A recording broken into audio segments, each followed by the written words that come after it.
So my name is Katie Schell, and I am the founder and owner of Baby Sleep Well. I got my business started because of my own babies. I was an interior designer, and I loved what I did, but when my son was born, I was tired. I couldn't figure out how to get him to sleep, and everybody comes out of the woodwork with advice and opinions. Even pediatricians will say, oh, you gotta let him cry it out. You gotta use the Ferber method, or this too shall pass. And when you are that tired as a parent, those kinds of opinions or advice just doesn't cut it. You need somebody to reach through the clouds and grab your hand and pull you through and say, you're doing a fantastic job. So while I found myself sometimes what felt isolated, I thought I'm not the only one going through this. So I started just kind of reaching out to other moms and talking about, is your child sleeping? No, he's up all night. And my pediatrician said that she wants me to read a book and this book and that book. And so I actually started doing some research, and then I found a program, a school that was called the Family Sleep Institute. And through my studies, I was able to become my child's personal sleep expert. From there, I started helping other tired moms, just supporting them, telling them, do this worked for me.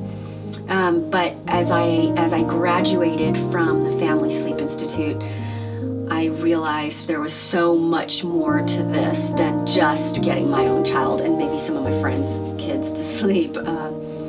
And from there, it just took off. I had no time to continue my career as an interior designer, and I ended up just loving this sleep world, this world of overtired moms who felt defeated and overtired and exhausted and not being able to figure out how to get their babies to sleep. So I dove in head first, and it's not stopped. In the last 7 years, I've never been without somebody to support and somebody to take care of, and continue learning that it's not about let them cry it out. It's not about sleep training your baby. It's about talking and teaching and education for the parents so that they can understand how to become their own baby's sleep expert. And that's what I do. That's what sets Baby Sleep Well apart, is that I'm hands-on with each client, trying to support in the ways that I needed support back then when I was going through what I was going through.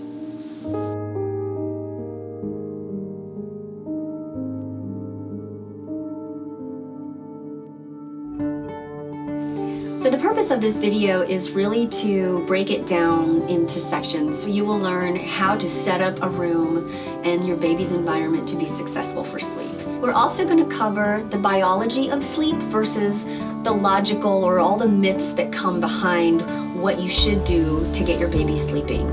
I'd also like to discuss with you the structure of sleep and how one area of sleep can negatively or positively impact the other parts.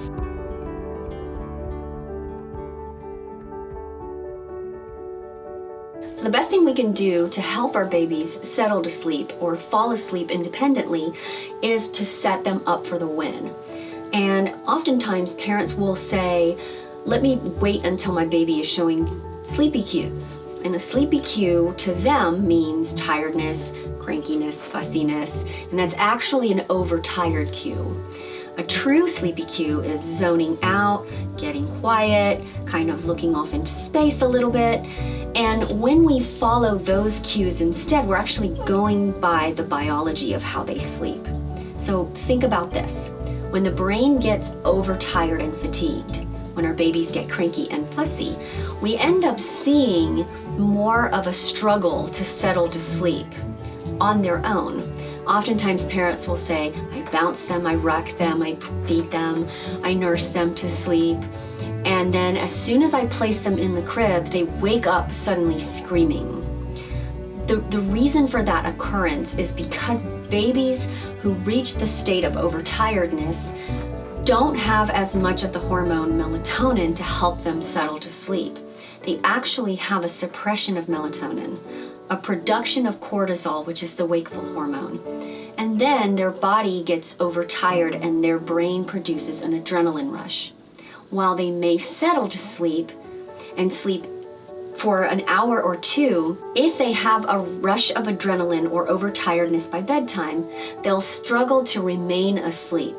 Babies are in development. Their brain cannot handle a lot of wake time during the day. And while I don't use wake windows, what I mean by wake windows is put him down to sleep after he wakes up for the day, 2 hours after he falls asleep. I don't usually follow that principle. I use more biological sleep windows. And that idea is that babies' brains are actually producing higher levels of the sleep hormone melatonin at certain times of the day. So if we follow clock times, it makes it so much easier for our babies through consistency from one day to the next to settle into a good healthy sleep pattern. The times that I suggest for a baby's sleep to happen during the day is for the first nap between 8:30 and 9. That time is the time that you want your baby to be falling asleep. The second time is between 12 and 12:30 or 1 at the latest. However, the thing to take into consideration is that babies who are already overtired or have a chronic sleep deficit can't handle wake times of very long. So they can't handle long wake windows. So for example, what we want to do is we want to look at our child between an hour and a half to 2 hours of awake time and know that they are going to be getting ready to settle into sleep before that hour and a half to 2 hour mark happens.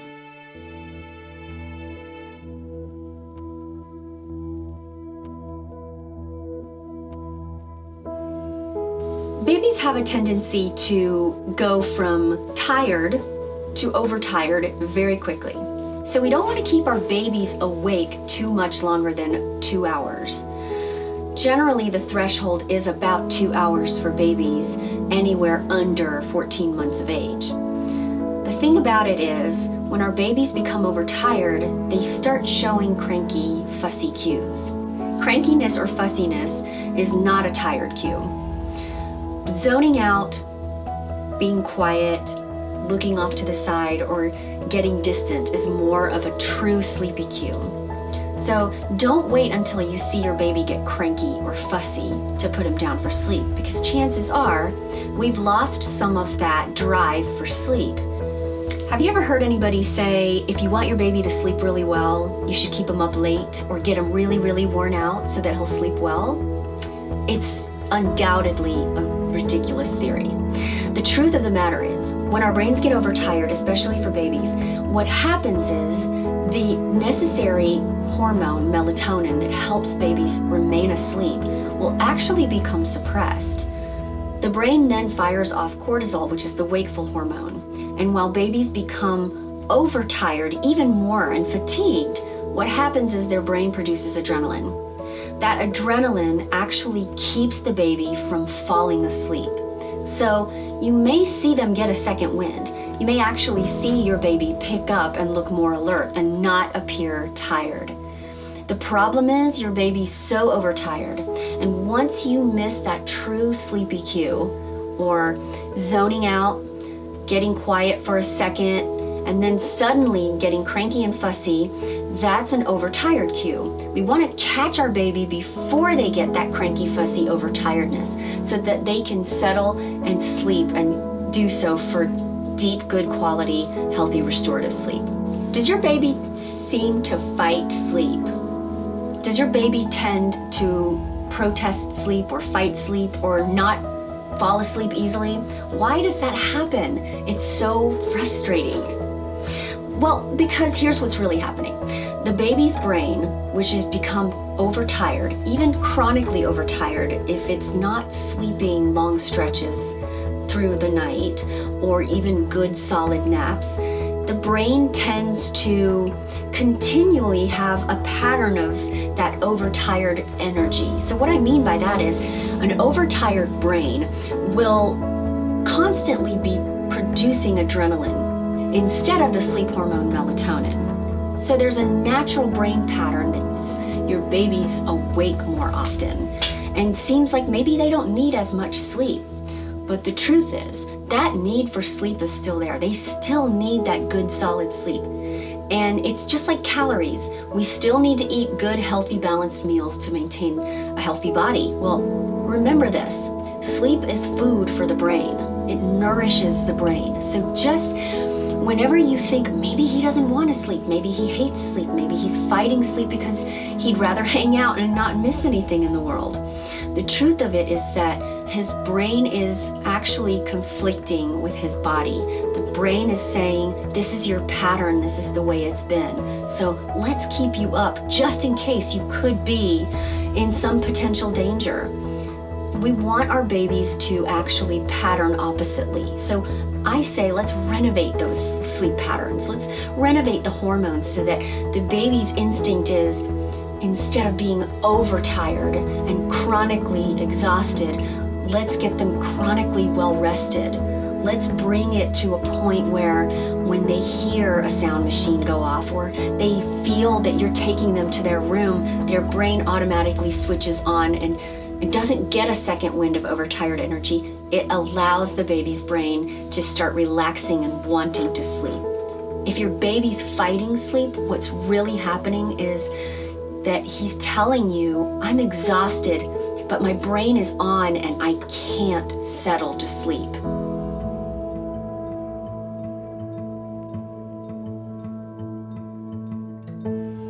One of my favorite analogies for sleep and what constitutes healthy sleep is the structure of sleep. And if you think about building construction, if we build our home on sand or soft ground, it doesn't matter what the other layers look like. If we have beautiful interiors, if the foundation is not solid, it's going to crumble. So think of it in this terms.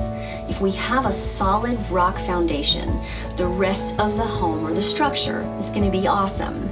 Sleep is a lot the same. The structure of sleep begins with a solid foundation of good, solid night sleep. Everything builds upon layer.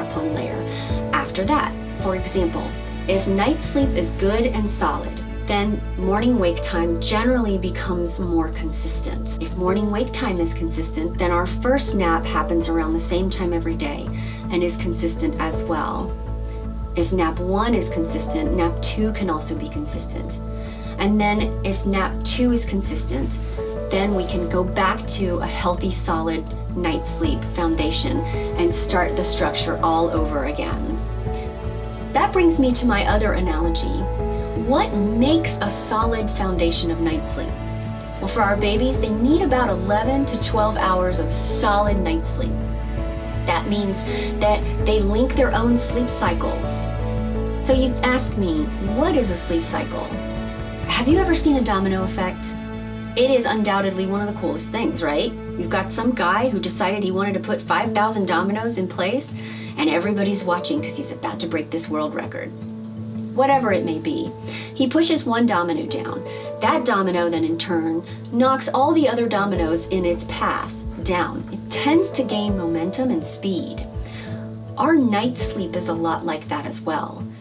If we were to sit there and we let our babies fall asleep naturally at the right time with the right amount of melatonin, the sleepy hormone, in their system, there's nothing that's going to get in the way of them having broken or unconsolidated night sleep.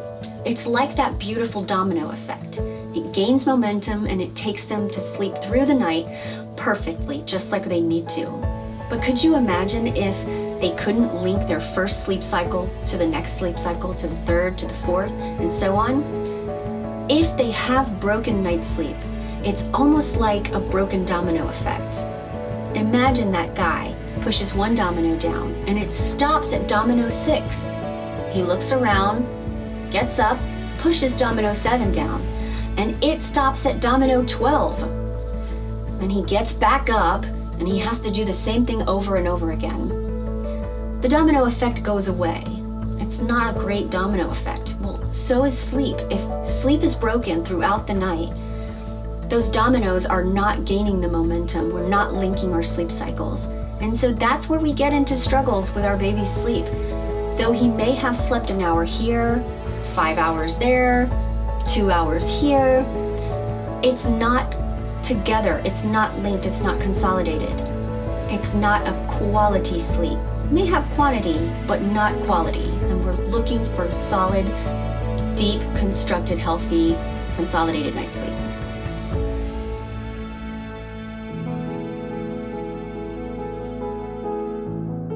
Truthfully, environment is such a big piece to this puzzle.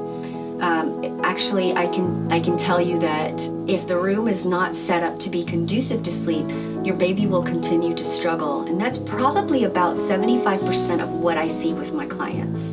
One of the main, biggest, most important factors that can make or break sleep for your baby is actually the lighting in their room. If you're trying to get your child to nap during the day and there's just even a little sliver of sunlight coming in through the windows or even under the door frame, it is going to wreak havoc on their sleep. If you think about it, have you ever fallen asleep with the TV on? Okay, so it will lull you to sleep, but it won't keep you there. And so that's the thing. Babies are regulating their sleep according to the sun. And so if there is any little bit of light coming through their window or underneath the door or around the door frame, or even a light that is in their room that is a screen or a blue or green hue, it can take their sleep from not so good to even worse. We need to clear the room of all sunlight, even a little sliver. Now, if you do need a nightlight in your baby's room, using a red or orange hue, like that of a dimmable salt lamp, would be perfect because it doesn't mess with the circadian timing rhythms or the sleep cycles of a baby's brain. People ask me all the time, how dark does my baby's room need to be? Let me show you. Can you see me? I can't see you. I'll tell you. If the room is not pitch black, if it's not caveman dark, when your baby wakes during a sleep cycle, especially for naps, which is about 30 to 45 minutes for naps, that sunlight or that little sliver of the wrong kind of light is going to stimulate their brain to be more awake. So make it black, guys. Pretty darn dark is not dark enough. Setting a baby up with a good, solid white noise machine or sound machine is so important to the process. And people think, well, when can I get rid of that sound machine? When am I able to eliminate that sound machine? When can I get rid of the sound machine? The truth of the matter is, a sound machine is going to be such a great tool to have in your nursery, even for the older babies. Even for me, I sleep with a sound machine. When our babies are sleeping at night, a sound machine can help drown out any outside noises. But not just that, it also lulls them to sleep and keeps their brain in a static, quiet, calm mode. The sound machine needs to be turned up loud enough to hear through a closed door. I like to say between 60 to 75 decibels maximum. This is what I like to hear.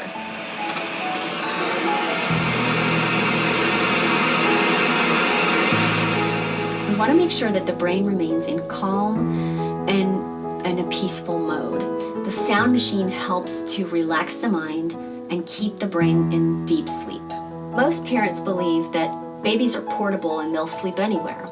But the truth is, after about 4 months of age, babies' brains are waking up to the world. They may appear to be sleeping and quiet, but they're not incurring the healthiest, most restorative kind of sleep that they need to be in order to be settling to sleep and staying asleep. While it appears that our babies are sleeping really well while in our arms, in a swing or in a car seat, the truth of the matter is that we're just keeping them quiet and keeping them seemingly asleep. But they're not incurring the healthiest kind of sleep that they could be. if they were in a consistent sleep space. The temperature of your baby's room is very important. Keeping the room at a cooler temperature is actually safer and more effective to help to produce the sleepy hormone melatonin. Babies can't regulate their body temperature very easily, so keep light breathable layers such as socks, a light onesie, maybe a sleep sack, or even footed pajamas on your baby at all times. The room temperature should be anywhere from 68 to 73 degrees Fahrenheit. My favorite thing in the world is to get all the senses involved when we're trying to help our baby relax for sleep. It also helps you relax, and if you're relaxed, your baby will feed off that body energy and relax as well. I love to have an essential oil diffuser as part of my baby's tools and must-haves. Having a nice peaceful scent in the room just kind of finishes everything off and brings everything together to create that ultimate peaceful sleep environment.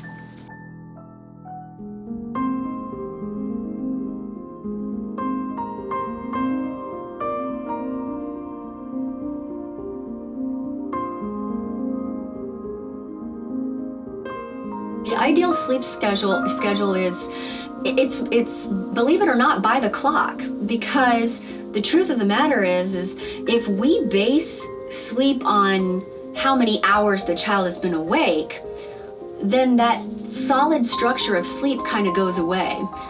You know, I explain to parents the way that our kids learn the alphabet. How did you learn the alphabet? A, B, C, all the way to Z, same song repetitively over and over and over and over again. We didn't mix it up, we didn't change the tune. And you know, sometimes we've got 10-month-olds who are already humming and mouthing letters.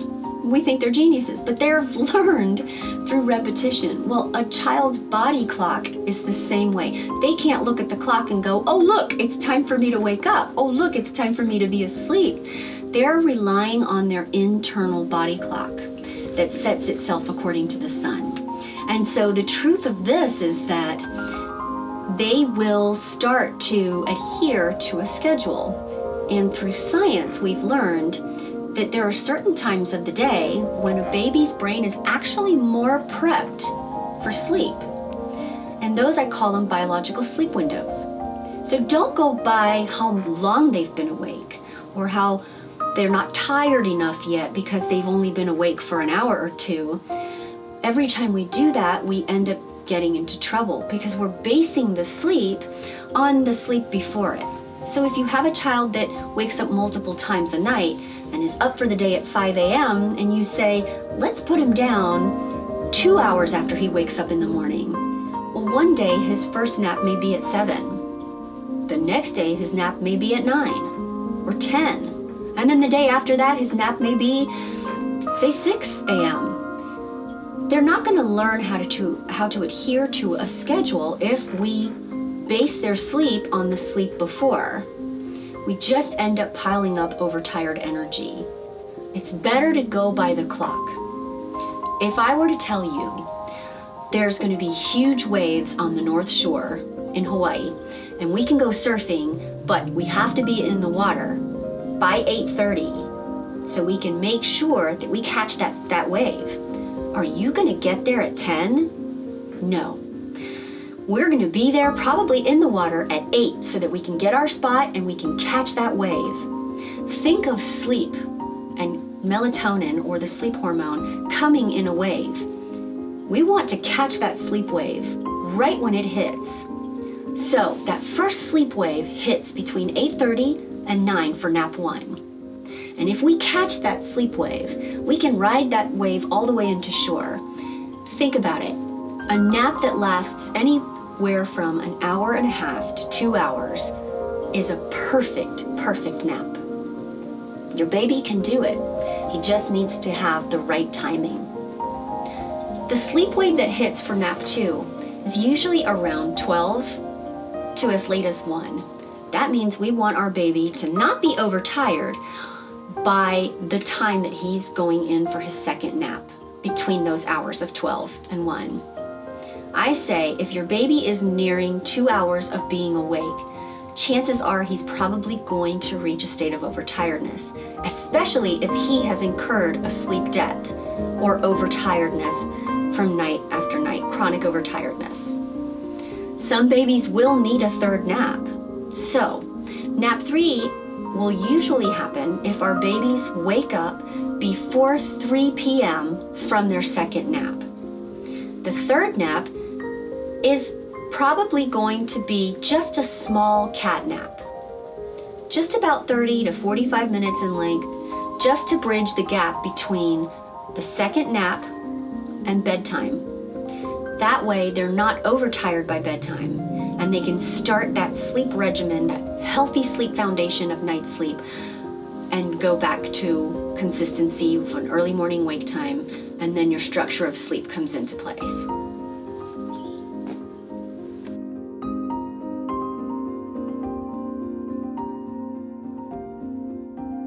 So if you think about bedtime, think about sleep like your meals, okay? Bedtime is dinner. It's the big meal of the day. So it's gotta be good and solid. It's gotta hold you over until the morning time. So bedtime usually happens around the time when the sun begins setting. So as soon as the sun starts to set, your baby's brain is beginning to produce the sleep hormone melatonin. We don't wanna miss that, because that melatonin is what's going to help your baby sleep through the night. If they get overtired and we miss the perfect opportunity to get your baby to sleep, then what happens is they get overtired energy, and that causes night wakings.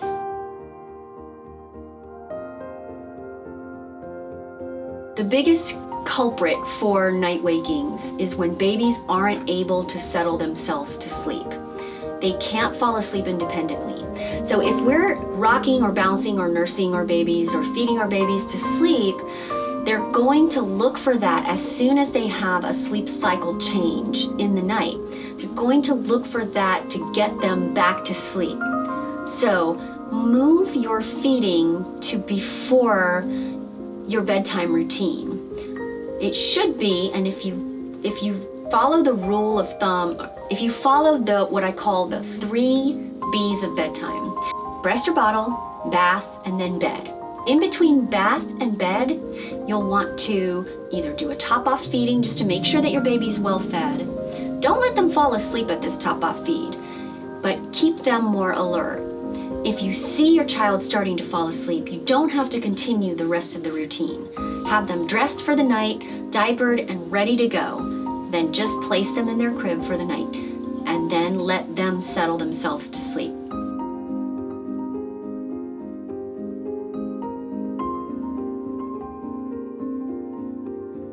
I do have 2 rules that I follow for naps.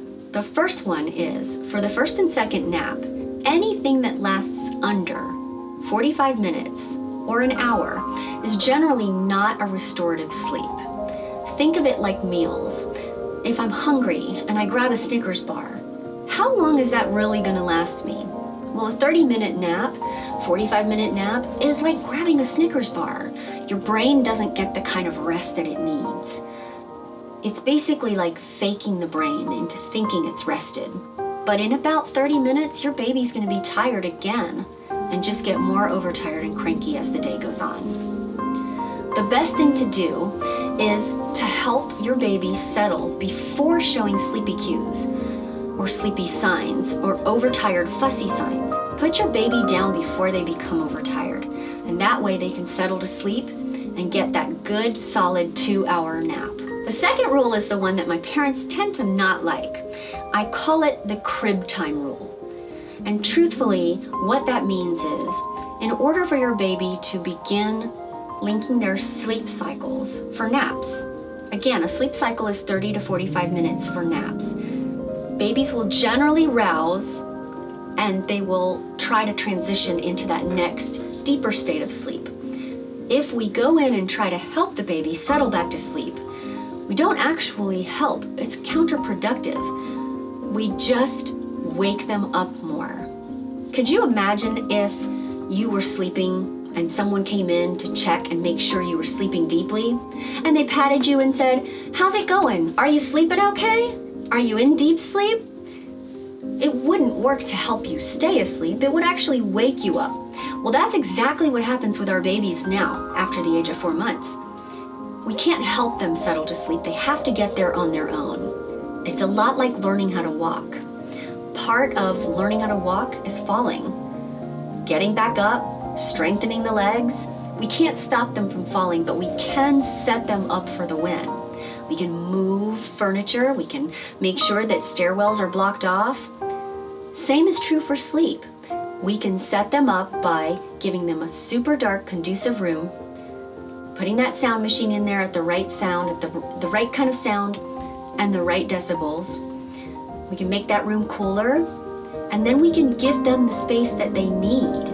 That's my crib time rule. Give them at least 90 minutes to settle in their crib from the time you placed them down for sleep for nap 1 and nap 2.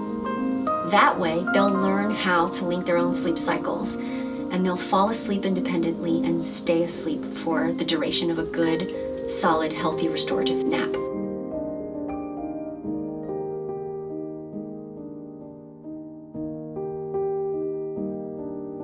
Remember that sleep is a process for both you and your baby. Give yourself grace because you both are learning this new way of sleeping, this new way of doing things. Believe it or not, your baby actually needs a little more independence when it comes for sleep. That doesn't mean you have to leave his side or make him feel like he's left alone, but that does mean that he has to fall asleep on his own. If we give our child the space they need and stay consistent, we'll set them up with the tools necessary to go from a waking pattern to a sleeping pattern. It's natural. It just doesn't come easily. Sleep is like a 5,000-piece puzzle. I am here to number those puzzle pieces for you and help you figure out the unique code to getting your baby the sleep that he or she needs. Sleep doesn't have to be a struggle. We are now Ohana, and you'll always have a sleep expert on your team.